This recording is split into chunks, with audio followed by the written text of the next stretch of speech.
पढ़ने के लिए नहीं होता है, उसको अनुकरण किया जाता है।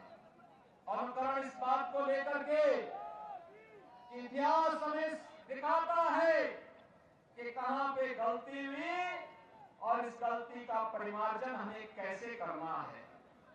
याद करिए, यह देश गुलाम था। अयोध्या में भगवान राम के मंदिर को तोड़ करके ढांचा खड़ा कर दिया था।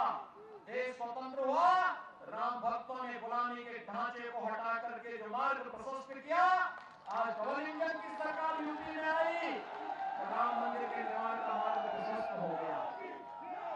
याद रखना, 1000 वर्ष पहले इस अजमेर में हिंदुस्तान के सबसे प्रतापी राजा पृथ्वीराज चौहान शासन करते थे। याद रखना, उन्होंने विदेशी आक्रांता मोहम्मद गोहरी को एक बार नहीं 17 बार नाक रगड़ने के मजबूर किया था। लेकिन भाइयों बहनों, एक छोटी सी गलती ने धोखे से पृथ्वीराज चौहान को बंधक बना दिया।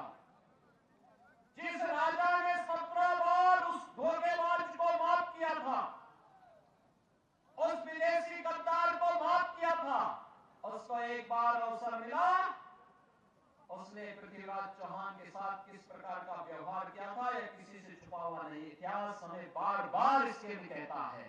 और इसीलिए जब राजस्थान विधानसभा चुनाव प्रचार के लिए मुझे आने का अवसर प्राप्त हुआ तो मैंने कहा तीर्थराज पुष्कर में तो जरूर जाऊंगा। और भाइयों बहनों, इसीलिए मैं आपके पास आया हूं। तीर्थराज पुष्कर इतिहास की गलतियों को नहीं दोहराएगी यहाँ का जनता जनार्दन। और इसीलिए भाइयों बहनों, मैं आपके बीच आया हूं। याद रखना, मोदी जी के शासनकाल में हो रहे हैं, आस्था का सम्मान भी हो रहा है और गरीब कल्याणकारी योजनाओं को प्रभावी ढंग से भी लागू किया जा रहा है। आपने देखा होगा, मोदी जी ने जो काम कांग्रेस 7 साल में नहीं कर पाई, मोदी जी ने 9 वर्ष में कर दिया। 10-12 करोड़ गरीबों को शौचालय, 4 करोड़ गरीब परिवारों को आवास की सुविधा, 4 करोड़ गरीब परिवारों के लिए बिजली, 10 करोड़ गरीबों के लिए उज्ज्वला योजना का रसोई गैस का सिलेंडर। और यही नहीं, हर नागरिक के लिए फ्री में वैक्सीन की सुविधा, कोरोना जैसी महामारी में बचाव के लिए 80 करोड़ लोगों को फ्री में राशन की सुविधा।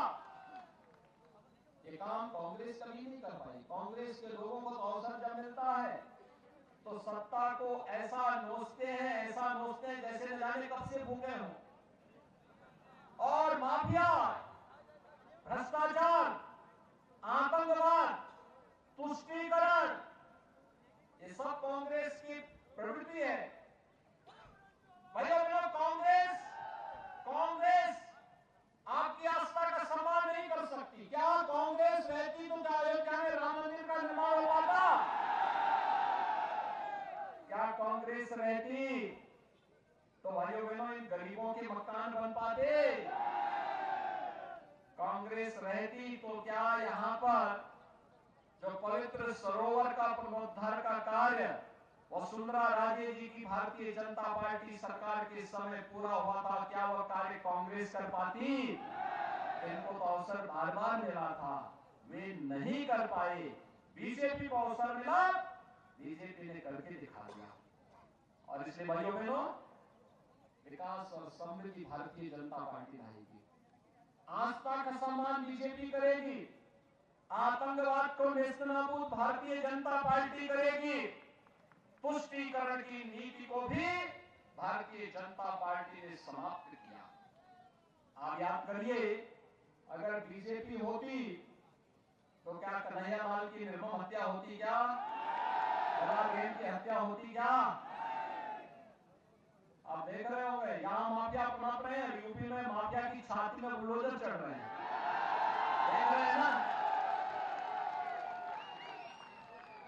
यूपी तो बदनाम था ना। उत्तर प्रदेश की आबादी 25 करोड़ की है, बड़े बड़े माफिया थे, अजगर जैसे माफिया थे, लेकिन आज सब गायब हो गए, एकदम गायब हो गए। आज वहां बहन बेटियों की सुरक्षा में कोई सेंध नहीं लगा किसी गरीब की संपत्ति को कोई हड़प नहीं सकता, किसी व्यापारी को कोई उनसे फिरौती नहीं मांग सकता। और भाइयों बहनों, राह चलते हुए किसी राहगीर पर किसी भी प्रकार का कोई संकट नहीं आ सकता। उत्तर प्रदेश में तो डबल इंजन की भाजपा की सरकार है, तो राम राज्य आ गया, राम राज्य आ गया भाइयों बहनों। और राजस्थान तो हमारी भक्ति और शक्ति की केंद्र भूमि है। मध्यकाल में देश जब गुलामी के आगोश में था, राजस्थान लड़ता रहा। और भाइयों बहनों, मैं फिर आपके पास आया हूं आपसे कहने के लिए,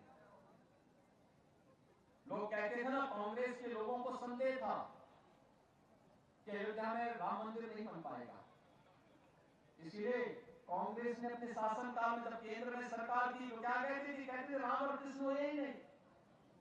तो इससे बड़ी गाली हमें और क्या हो सकती है?